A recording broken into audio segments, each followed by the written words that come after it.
Hi guys, welcome back. We are here to do your update for December 2020. I can't believe I'm saying this. Now, this has been a very unique year. A lot of what's going to come through is going to be very unique this month. I'm here to guide you through that process and into 2021 and beyond. This is a very comprehensive report, and this is a really large pivotal point for us collectively. So we're going to dig deep into your astrology charts. We've also got this video where you can stream forward, stream back, and actually link into what you need to listen to. But there are very important aspects inside this video that are going to help you through. So, you're really guided to listen to each section. It's deeply important for you, and it will be changing the collective for the whole of December 2021. Now, key dates are mentioned and key themes. Let's get into the energy. Grab a cuppa, sit back, relax, and enjoy this video. Okay, moving into this month, we already have Neptune and Pisces direct. Now, in shadow energy, it can take some time to kick up some speed. This is an energy that is quite slow moving. We're also having the conjunction point this month, as well as the energy of both Saturn and Jupiter moving from Capricorn into Aquarius, which is, it's what we've been waiting for moving into 2021. It has really taken a toll on us moving through. So many of us will be very grateful, but it is a transitional stage. You need to attempt to keep as grounded as possible through it. Conjunction points can be very positive. They can bring blessings to you. The day after the eclipse, we are also having Aries and Chiron stationary direct. So again, it will move quite quickly. We do need to pay attention to inside our zodiac signs where that links to, which I will mention. But bear in mind that energy, we will start within the next 1 to 2 weeks feel like we're more energetic. We did have Aries and Chiron retrograde. It was really pushing us down for 6, feeling very tired. A lot of us still were feeling tired last month, due to the fact that Aries and Chiron was still retrograde, to give us that time to really reflect. So it's really healthy that it is moving forward, especially moving into Christmas and New Year. It's going to put us in a better standpoint where we can deeply be in our emotional grounded energy to be able to see and perceive things. Also, with Neptune and Pisces going direct, it's going to be doing the same thing. And as we move into January 2021, we will have Uranus and Taurus going direct, where next year it will be making 3 squaring points to Saturn in Aquarius. Okay, my beautiful Scorpios, welcome back. Now, with this video, you can stream forward. This section of the video is linked to the days leading up to the eclipse in Sagittarius, and then I'll discuss the other weekly energies linking to the conjunction point. But you can stream forward to your romance section, but there is detailed information in this section for you. Now, we've just moved out of the eclipse in Gemini, and that energy will resonate for approximately 6 to 18 months. That's because the nodes are in both Sagittarius and Gemini. And I have discussed that inside the Gemini eclipse, so if you haven't had a look at it, I'll try and link it in the box above, but definitely go back and have a look at that video, and keep it for your reference, because they can be subjects relating to those house systems, as well as what I will mention in this video, that will be transforming over the next 6 to 18 months. And many of these things with the 2 eclipses we're experiencing do link to the nodes and back to May. Now, some of this, if you want to think back even further, I'm seeing a timestamp of 1984 and 2001, and they will be subjects to do with the Sagittarius frequency with the eclipse that we're moving into. That can be second chance offers of what maybe those things were back then and linking back to May. So a different way, we're never really leaving the South Node completely. We're directly transforming it, turning over that leaf. It's shifting about. And sometimes, yes, we do leave some of these hopes, dreams and aspirations behind because they no longer resonate with us. But because we do have Uranus and Taurus squaring this in 2021, they are going to be changes that do come very quickly. Now, the eclipse in Gemini connected in with your 8th house placement, and that's anything to do with shared resources. If you're partnered, it's the direct income, and it links back to also the 7th house placement. We learn in the 7th house placement, and then we move to that next level of intimacy, deep connections, it's the house of healthy codependency, but it's also very similar to Pluto. It's births, deaths, endings, and your ability to bounce back. So it's that tactile foundation that we directly need in our lives to depend on in a healthy format. It's that of our existence and our ability to transform situations. It can be the income, it can be your employment of where there's give and take, and there is that belief that, okay, once you've reached a certain tier, you do move to that next level. But it's the healthy codependency energy. Now, from an income point of view, I will discuss that inside the transit for you, but we did move away from that 8th house placement. Now, this month we're having the 2nd house with Sagittarius on the 14th, which is to do with your land, your material value, your professional resources. It can be self-esteem. Moving from the 1st to the 2nd house. First, it's directly connected to you, all of who you are, your identity, your belief systems, how you show up in the world.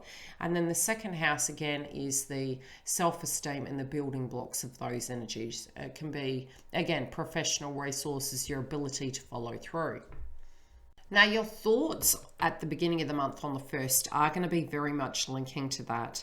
And that's due to the fact that we have Mercury in Sagittarius. So your thought process is about growth, what you're going to do, how to expand. It's all going to be in that problem solving kind of mental mindset. Also, because the moon is still in Gemini, you are also looking at what you would require to make that happen. So in connections, in your romance partners' contracts, you will be looking at those things and assessing it. Now, this can be a very personal thing you're doing, or it can be something that you are directly negotiating through with individuals. Now, between the 2nd and the 4th, the moon is transiting Cancer. And these themes do link into the previous nodes that we had, because this month we are having both Saturn and Jupiter leaving Capricorn. So themes between the previous nodes of Cancer and Capricorn can start playing out again of what we experienced prior to May this year. And that transit was for 2.5 years. So look back to those time frames and see what those common themes were with the Cancer Capricorn axis of the nodes. And those themes can be tying up. It can be our new understandings, our new feelings, our emotions. But your emotions will be coming up relating to potentially family, nurturing, inner child wounds. Now, on the 5th and the 6th, we have the moon transiting Leo. So again, our emotions will be very, we've got to be careful on this day. Although we're having trining aspects, there's 2 ways this can play out. One, it can be strength in a sense. It's sun energy and it's in its own frequency, but it's within the moon. So it's the emotions relating to, having to be strong, having to have courage. And again, where are the emotions at? Is there a circumstance playing out between you and co-creativity that is growing? Now, it is the axis point of the 1st and the 5th house. We have Venus in Scorpio trining Neptune in Pisces, which again, Neptune in Pisces is direct at the moment, but it does take some time to kick off. It's very slow moving. So your psychology surrounding things, your co-creative energy might even be linking to children and romance, whatever those areas are. It can even be launching projects. You're wanting to have that deep connection with Venus and Scorpio, but there can be this feeling that you're really yearning for those things, for that beauty, for that growth. Some of you, it may be things to do with romance and children, that you're wanting that very deep connection, but there could be an aspect that is holding us back to a degree. But this is a beautiful aspect, and I do feel, with those steps forward and with the courage of facing emotions, we can actually address these things head on and start moving forward. Now, between the 7th and the 8th, you may find yourself to be deeply analytical. We're transiting Virgo. So it's a really great day to be able to, get documentation done, do paperwork, quality control situations, anything home related, getting on top of things. This can also be health related. It's very important on these dates to, pay attention to your health, look after yourself, nurture yourself, try not to run yourself ragged.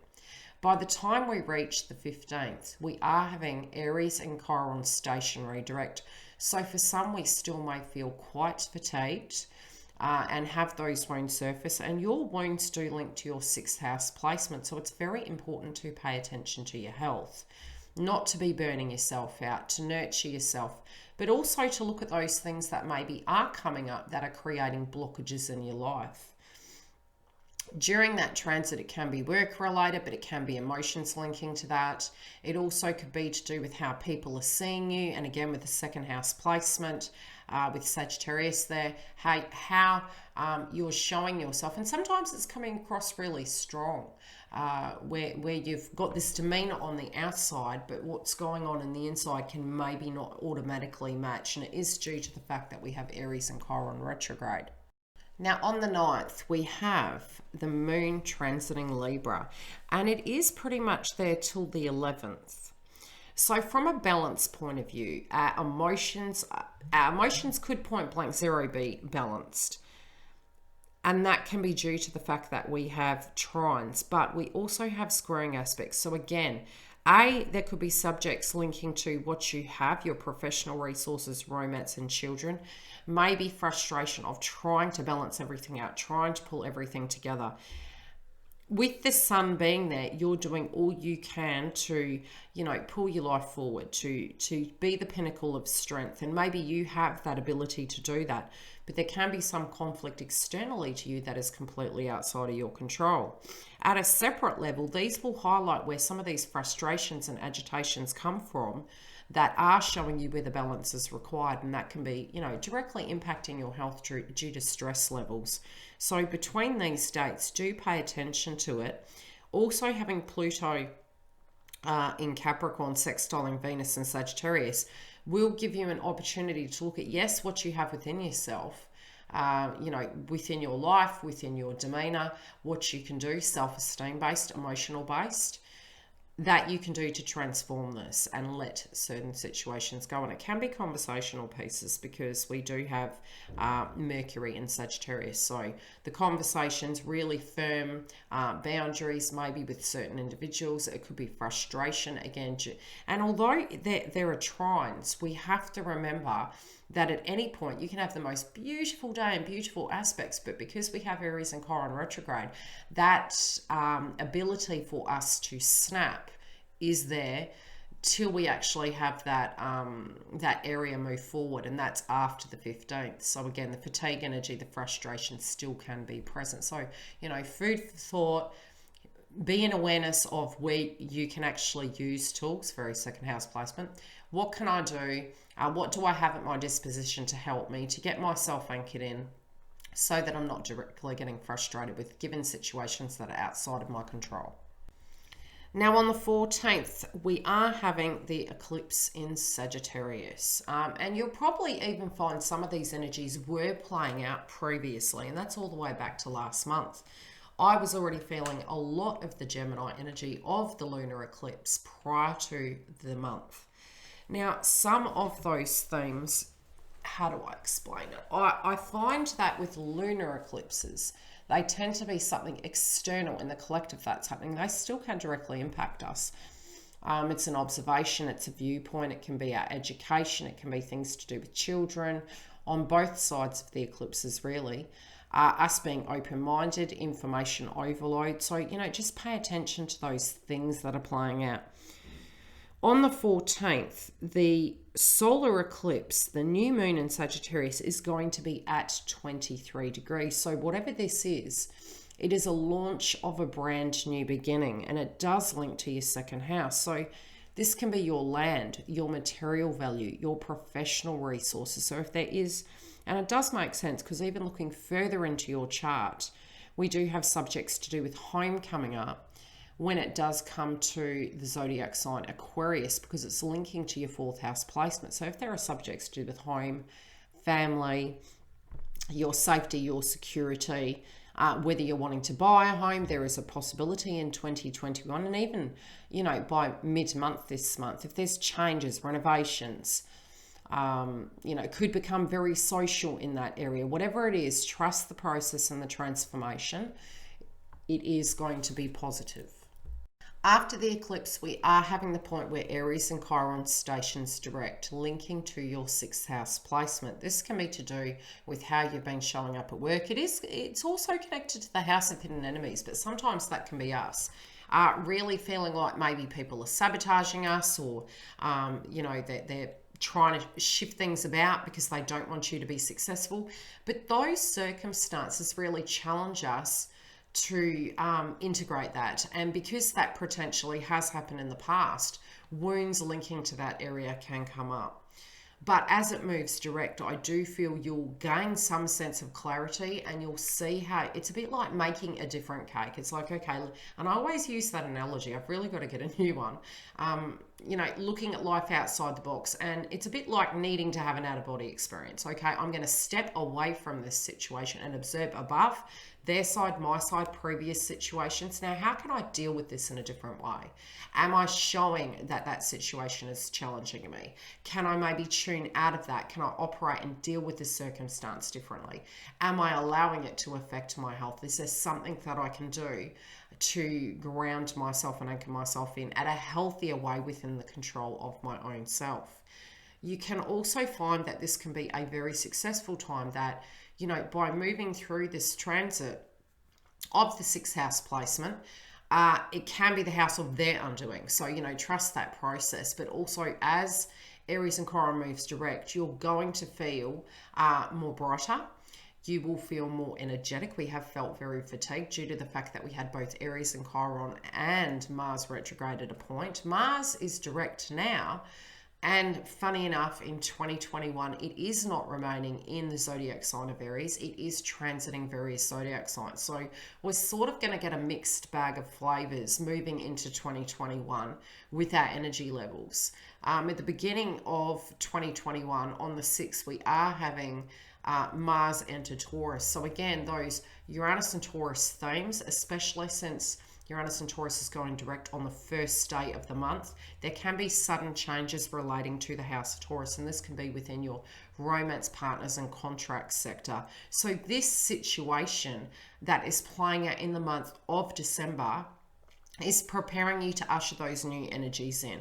But being positive, having those transformations, even around October when we had the moon in Taurus, themes to do with that can be coming up. Look back to that time and you're prepared for that. Nothing that isn't meant to happen doesn't happen. And it's the way we directly deal with it. It's just healthy that we've already had Mars retrograde. So we've reflected upon that house area, which is the 6th house placement. And it's between the 6th and the 7th, it's still similar. They're interconnected. It's the healthy give and take. It's okay. Am I being my own worst enemy, or are they, perpetrator and victim situation to an analogy point of view? So it will still link to your marriages, contracts, partnerships, and so will the 7th house moving to the 8th house. All of these things are summing up for you so you can have the most balanced energy moving forward into 2021. Okay, the great conjunction for Scorpio. Let's have a look at that. Now, after we've had Aries and Chiron stationary direct, Venus enters Sagittarius. So, really looking at love and wanting physical growth in the area of marriages, contracts, partnerships, wanting all those things to go to that next level, checking our spiritual belief systems. We did have the eclipse in Sagittarius. It still resonates. It's going to move through for 6 to 18 months. So, paying attention to these themes that are playing out this month are really going to aid you in moving through over the next 2.5 years. It's almost like we've had the trainer wheels on, so these themes, sometimes they're quite subtle, especially when the nodes shifted in May. Now it's going to be really profound as to what those areas are going to be. So it's going to give you a great signature to prepare yourself over that transit of those transformations.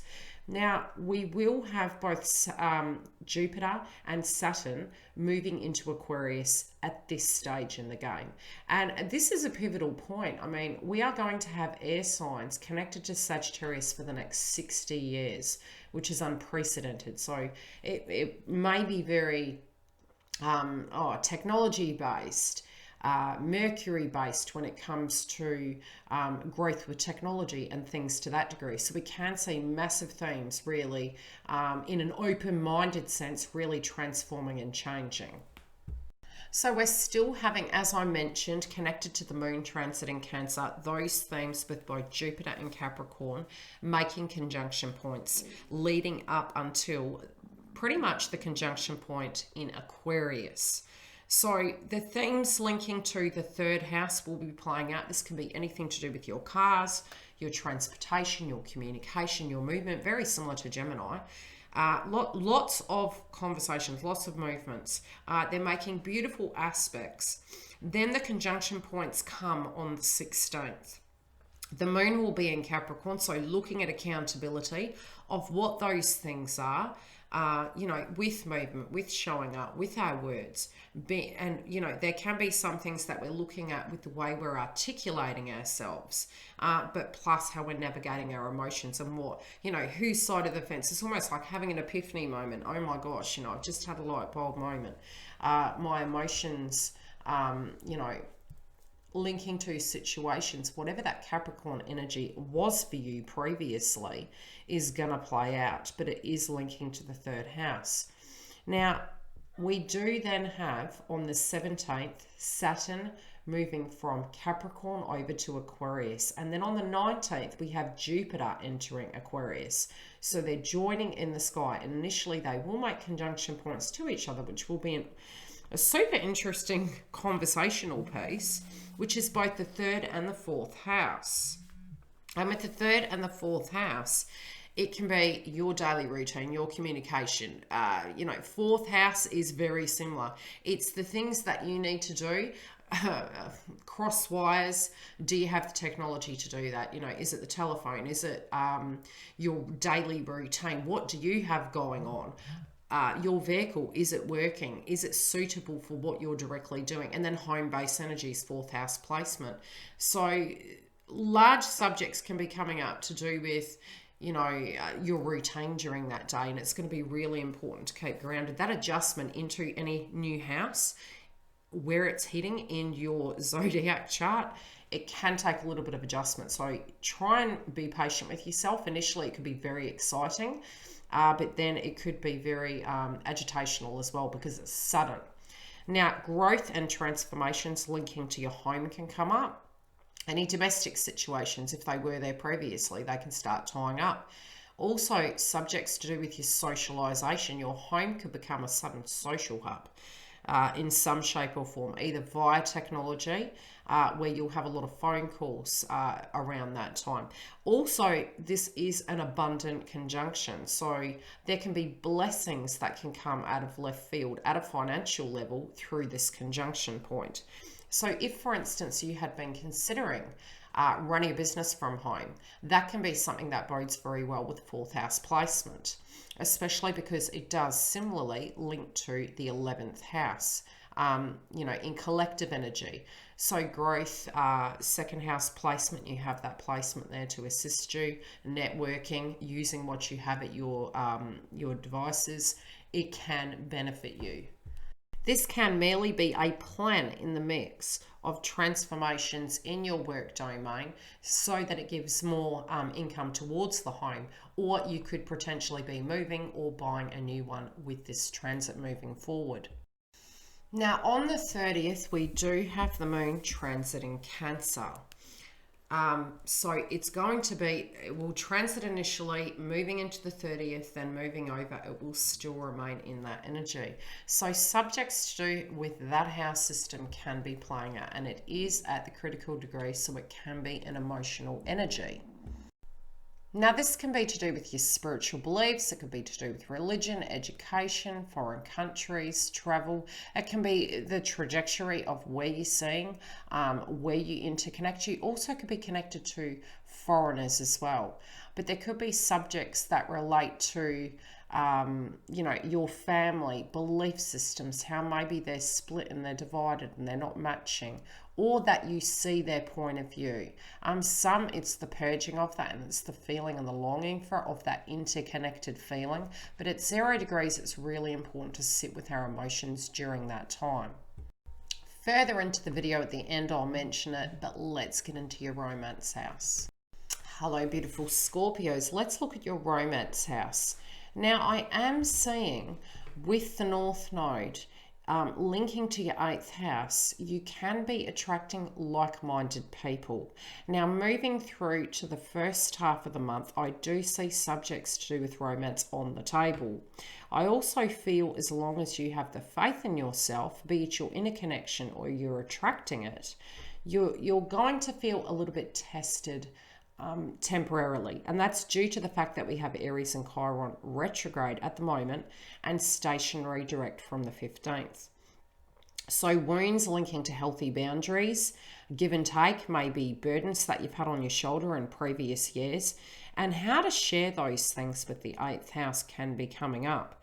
Subjects also to do with children, romance, your luck, your self-esteem, what you have versus what they have, can be also slight points of contention, but also integration. I also feel you're going to be in high demand this month. So on the initial page, the way it's showing, you can be very, very busy. You can have, and even psychically tuning in, you do have an energy that is almost called upon this month. So everybody needing a piece of Scorpio and Scorpio needing a piece of themselves, but wanting to tap into what is nearest and dearest, which is love. And I do feel by mid-month, romance can really be flourishing. There can be sudden changes and a social event. This can even be for some, connection going to the next level, an announcement, but complications initially linking to trying to balance everything. I do feel as it moves forward, there's mass mapping. There can be sudden changes of residence or wanting to, or a new person coming into the home. And again, I am seeing it to be quite social. So the importance of those of you in coupledoms to make that time to have that communication there, because you've got a lot of communication on the table.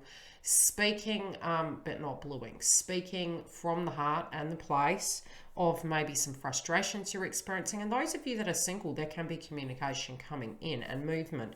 This can also link to home changes, conversational pieces, gauging where that person's at, and if you're like-minded, moving into 2021. I'm also seeing by your chart in the sphere of romance, the socialization can reconnect the intimacy within connections, and it can actually attract you a suitor. If you do want me to tune into this further and psychically as well as astrologically, the link is below. I can do a private reading for you during the silly season. Let's get into your chakra report.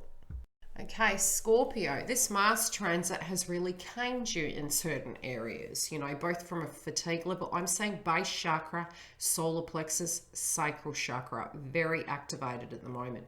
Getting those to a point that you feel grounded, emotionally stable. It's really the lower chakras from your zodiac sign I'm finding is coming through.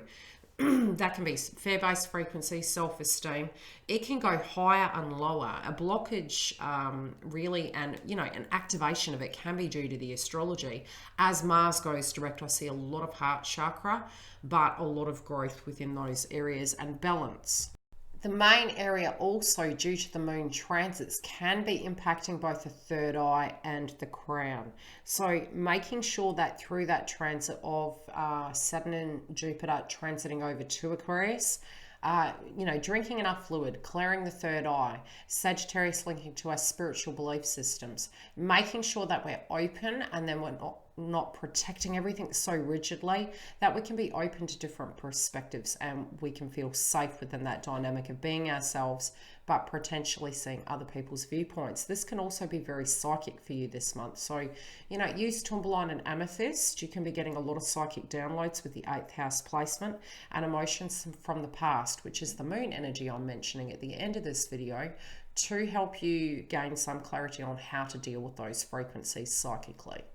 Definitely suggest moving through this month to keep an eye on the energy in your house and do a house clearing prior to the new year, so that we're ushering that new energy in a very grounded, stable manner. Plus we're clearing the old and ushering in new frequency. Health. Well, what do we need to say about this? We have briefly touched it. I do feel if you, as I mentioned with the chakra report, can keep grounded and balance those lower chakras.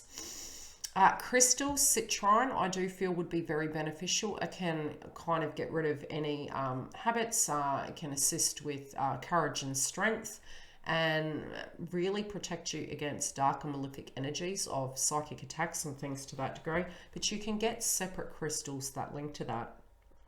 Tourmaline and onyx can assist with your health. Also, not biting off more than you can chew. It's one of those months that we're tying up these loose ends. We're trying to get ready to get grounded for whatever you believe, you know, to have a break.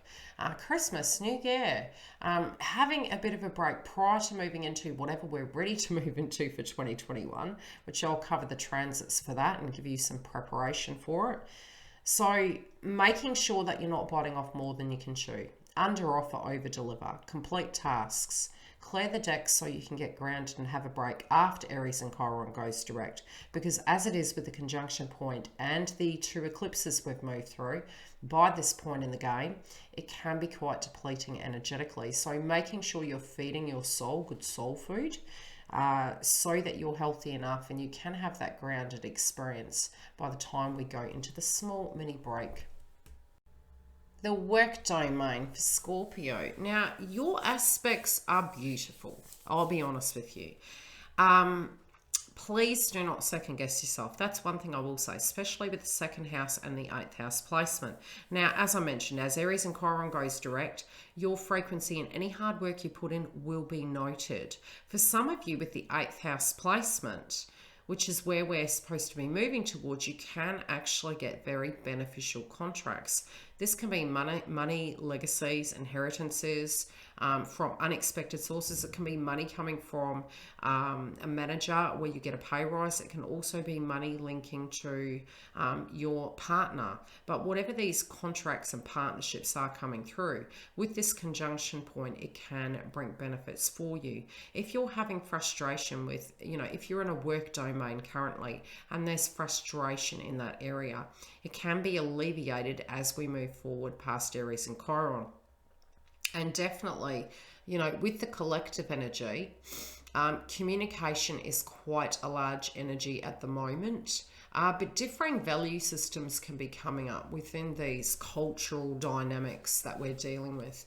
I do feel it can ease up by the time we transit, if there is the silly season and you guys directly are working and interacting with human beings. It can be very social and that energy can lighten around that time and we can see each other's perspective by that viewpoint. But I do feel regardless of whoever those people are, if they're causing conflict and agitation, be it it's via, you know, a multimedia platform, it could be Skype or Messenger, however you guys are directly working, that conflict should kind of ease up by mid-month. And the conflicts help us to see how we transform through those processes. So it doesn't have to be a hugely difficult situation, but by this point in the year, we always are tired.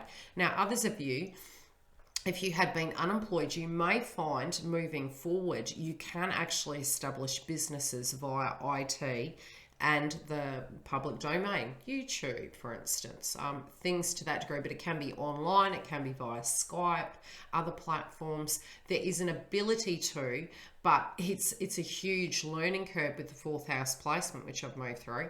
Trying to create those healthy boundaries, that's where the 6th house placement trains you in actually making those healthy boundaries and saying, no, I've actually got things to do. This is my responsibility, especially since we had the nodes in Cancer and Capricorn. Those themes we've learnt, those lessons. Now you can directly apply it within the 4th of, yes, when you check into work, you're at work. But you'll get the gist as you move through that transit. And it can be very social. Your networking and the people around you can become employment. This also could be renting a home out with the 4th house or gaining income through that aspect. But again, I'm not a financial advisor. These are themes that can potentially play out. Okay, Scorpio, your home domain, your family, siblings, you name it, connection to home. Now, anything that has been playing out, that has been frustrating, may link to, again, schedule, romance, structure, foundation, finances. Those things may be a contention point. As we do reach the conjunction point, you will find that there can be subjects to do with whose responsibility is what the plan is, what the bigger picture is, where the finances are at. And I do feel big themes relating to that. There also can be subjects to do with siblings, the past, childhood, definitely, with the moon in Cancer. And you'll find that, again, and I've mentioned this pretty much all the way through, be careful for the first 2 weeks. You can, as you open up, there can be a lot of conversational pieces. There can be a lot of hectic movement, telephone calls, potential cross wires. But I feel it's more these things, we're moving through them very fast. We're not holding on to things, that they're coming and we're having to deal with them. It might show us the frustrations with scenarios, but romance and children are very, very highlighted at the beginning of the month also. And as we move into the energy of Aquarius, this can be very social.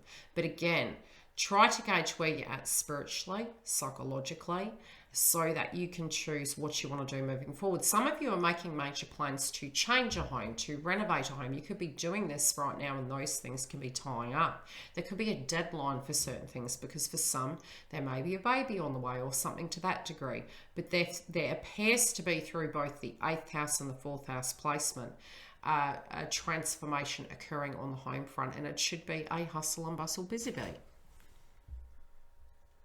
Your dreams, Scorpio. Now, you guys are deeply psychic regardless. You're one of the zodiac signs in the houses that do have that innate way of connecting. Because you have the 8th house placement, when it does come to your hopes, dreams, aspirations, your finances, any projects especially linking to home and career, you have really great aspects. Please pay attention to those things. Pay attention to the themes that play out, what you're needing to let go of, what you need to end. Because with the 8th house placement, it is to do with that. It's almost being a manager within your life, which we really should be.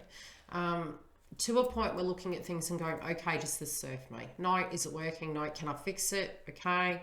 Is this reciprocal? Great. Okay, what are we doing to move forward? Sometimes there's emotional things that directly block us, and you had the 6th house placement till the 15th of December. So bear that in mind. Don't jump the gun and feel that, that's it. It can't be fixed. I do feel by the 15th moving forward, you can have more clarity due to the fact that when we're fatigued, we can make abrupt choices. So sometimes, yes, we do have to make abrupt choices, but emotions, if we're running by emotion, it can be a premature decision to make. So you gauge that, how that falls for you. We'll get into the energy of that moon. As I mentioned, Scorpio, 8th house placement can be very psychic.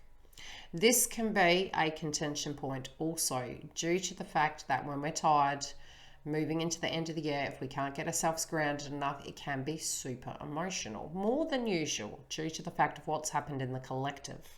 Now, 8th house also can tap into psychic energies linking to people that have passed over. This could be something that was very new that occurred, or it could be a very old energy. And a point blank zero, you're tapped into Gaia, source, and your guides, your loved ones. Some of us can be reflecting upon this moving forward and reflecting upon the loss that we have experienced collectively. So again, with the moon being at Cancer at 0 degrees, and it's a full moon, it can be very, very emotional. And I think sometimes there's different ways we can deal with that. It can be sitting with us. Sometimes we can get projectile, but it's emotionally turning that sad, dark energy into something very bright and beautiful. Looking at the memories that they were, who those people were, reflecting upon what we do have and what they gave to us energetically inside our hearts, maybe living by example and taking a little bit of the gold that they are and moving it into 2021 and taking it with us. But it would be a beautiful time to sit and reflect and love and light a candle in the name of them and thinking of them. And if you have lost somebody this year, my absolute love and thoughts are with you. On a brighter note, Scorpio, thank you so much for watching this video. Thank you for subbing. Thank you for subscribing. Thank you for writing comments and donating.